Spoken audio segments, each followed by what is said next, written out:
Okay, Harish, please introduce. My name is Harish Kumar. I belong to Manpuri, Uttar Pradesh. Since my father was in army, I did my schooling from Kendriya Vidyalaya, Delhi Kent. I completed my bachelor and masters in physical education from Indira Gandhi Institute of Physical Education and Sports Science. Along with this, I have completed 6-week NSNIS certification from Patiala in athletics. Apart from my academic background, my game of specialization is athletics, 5,000 and 10,000. I secured silver medal in state and represented national in consecutive 3 years.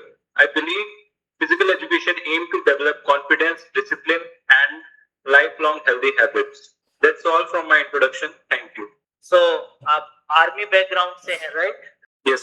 तो आप physical education line में specially जब बात करते हैं हम during the course of degree bachelors या master, तो उस टाइम पर आप बुलिंग और रैगिंग को सपोर्ट करते हो? नहीं सर, मैं रैगिंग एंड बुलिंग को तो हमेशा से डिस्करेज करता हूँ, क्योंकि सर ये हमें काफी ज्यादा लाइफ लॉन्ग में काफी ज्यादा इम्पैक्ट करती है। अगर हमें बचपन से ही किसी को थोड़ी बुलिंग हुई है या कुछ बैड एक्सपीरियंस हुआ है तो उसे लाइफ लॉन्ग उसको करेक्टर में आ जाएगा और वो हमेशा उससे डरता रहेगा।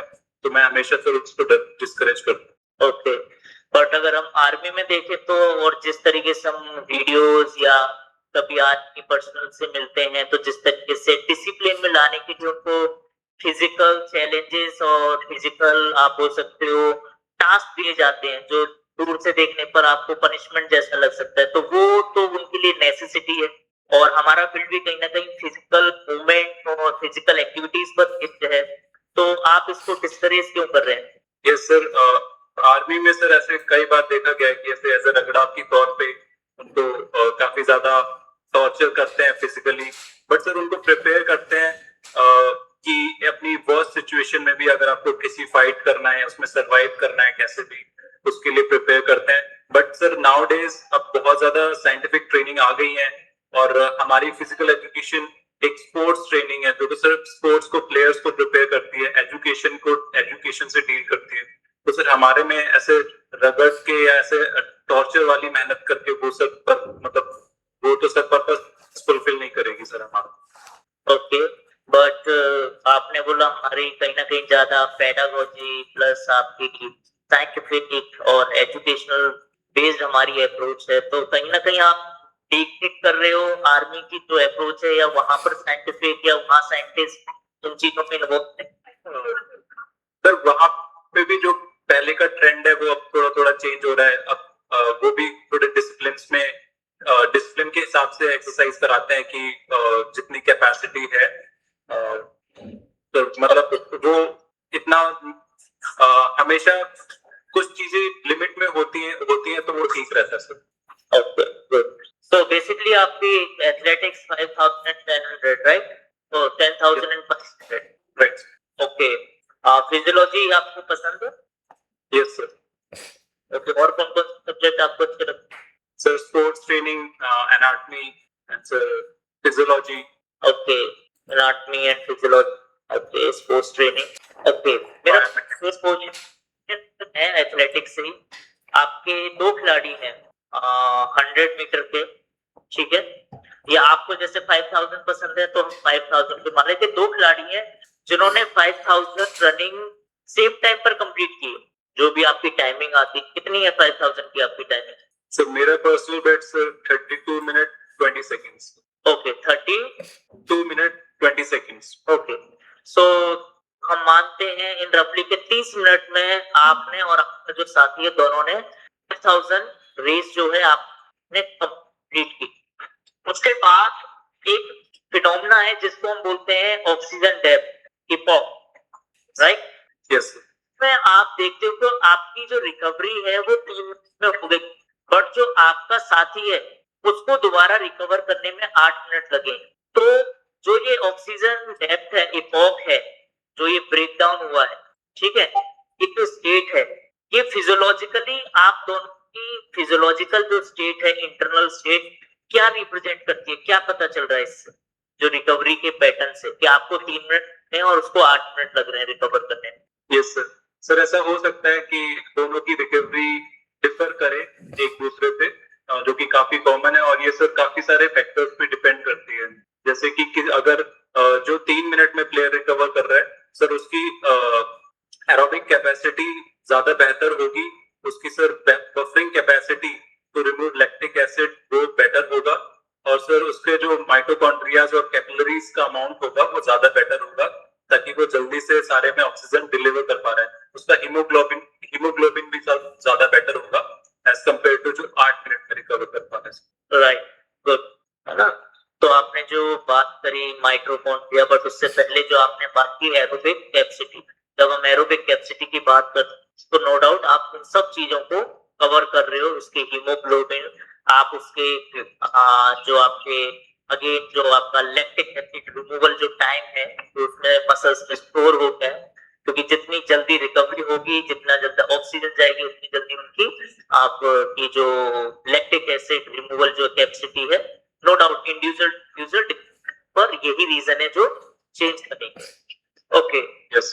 तो कहीं ना कहीं हमने स्टार्टिंग की रैगिंग से तो इतना तो समझ आ रहा है कि आपको जो एक डिफरेंस होता है कि रैगिंग और फिजिकल डिसिप्लिन डिफरेंस है, और वो बहुत फाइन डिफरेंस है, जो कहीं ना कहीं साइकोलॉजिकली जब हम बात करते हैं तो ठीक है। और आपका जैसे है आर्मी से आपने बताया, तो मैं साइकोलॉजिकल एक क्वेश्चन करता हूँ।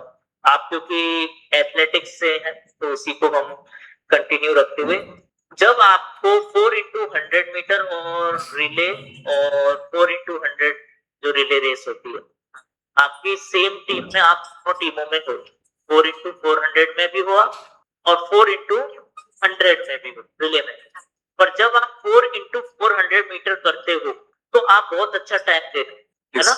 आपकी जो परफॉर्मेंस है वो बहुत अच्छे से गई है, बट जैसे आप 4x100 रिले करते उसमें आपकी टाइम खराब हो जा रही है।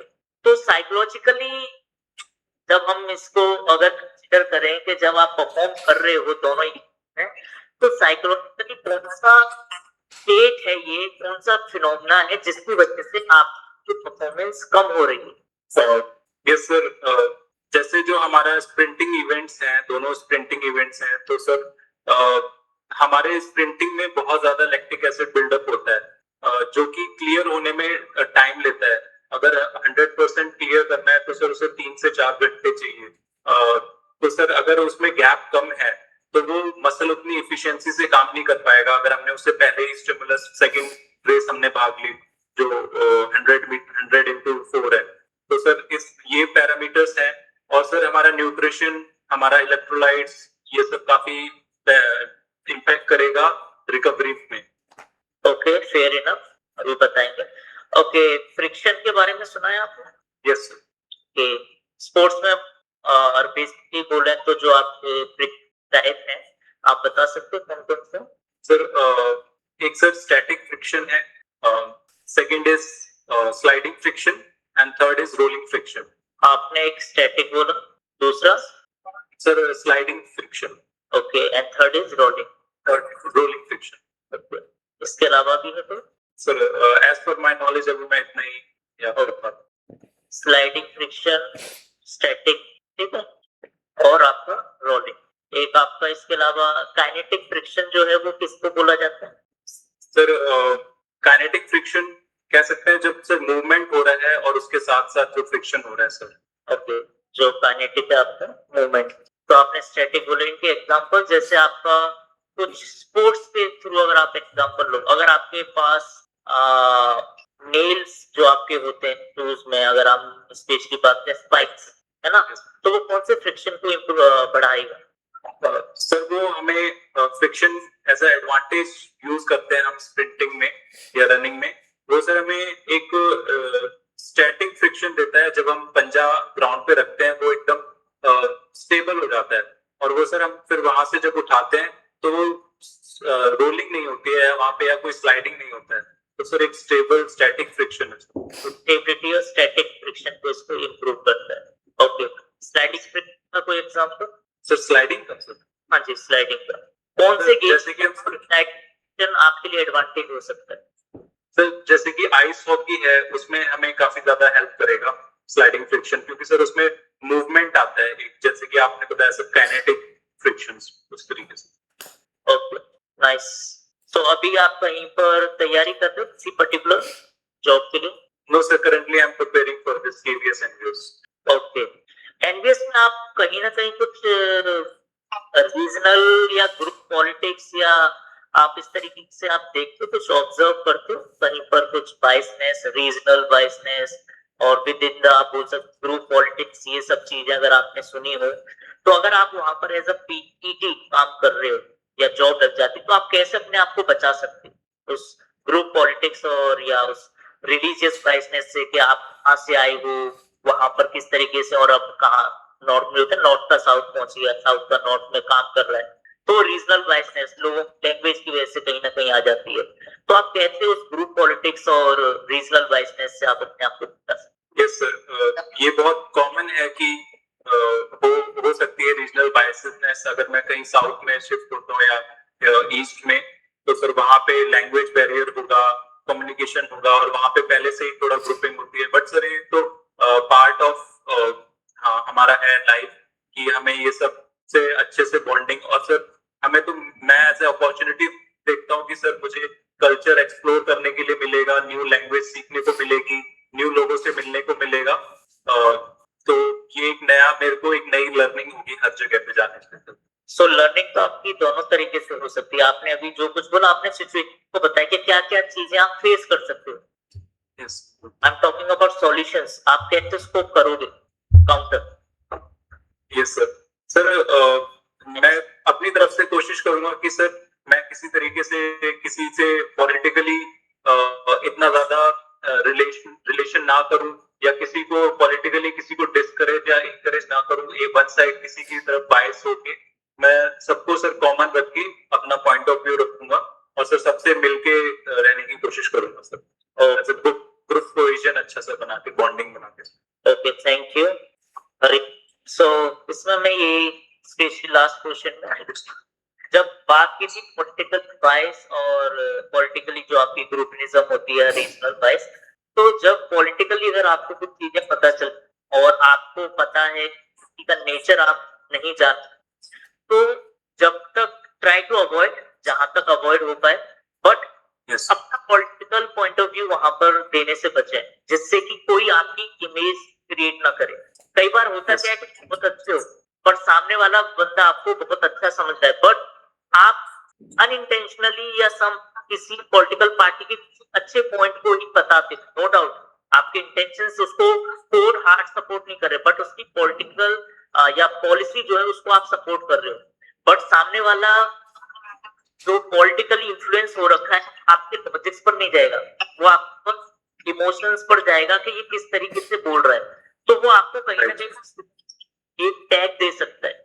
तो ट्राई टू अवॉइड क्या पॉलिटिकली कोई स्टेटमेंट देने की कोशिश करो अंटिल जब तक आप फैमिलियर वहां नहीं करते। और दूसरा, जब हम रिलीजियस या रीजनल, स्पेशली रिलीजियस तो नहीं पर रीजनल बायसनेस की बात करते हैं, तो जहां भी आप किसी नए डोमिनेंस वाले एरिया में जाओगे, मान के चलो आप अगर नॉर्थ के हो और साउथ डोमिनेंस वाले में जाओगे, तो कोई भी एज अ ह्यूमन हर कोई एप्रिशिएट अपनी लोकल कल्चर या उनके रिलीजियस एक्टिविटी या उनके जो लोकल आइडेंटिटी। तो अगर आपको लग रहा है कि कोई आपको दबाने की कोशिश कर रहा है या वो चाहता है कि आप फील करो इस तरीके से, तो try to make them happy first, कि उनको कोशिश करो कि अगर वो अब तक कि आपके कल्चर की अच्छी लगती है, मैं ये चीजें जानना चाहता हूँ, तो जब आप अप्रोच करते हो उसी चीज को कर रहे हो, आप बचना चाह रहे हो कि आपको कोई इस तरीके से ना चल पाए, कोई कट ऑफ ना करे, तो आप क्या कीजिए, try to make them happy, क्योंकि हर कोई अपने कल्चर अपने रिलीजन के बारे में अच्छा सुनना चाहता है, ये ह्यूमन नेचर।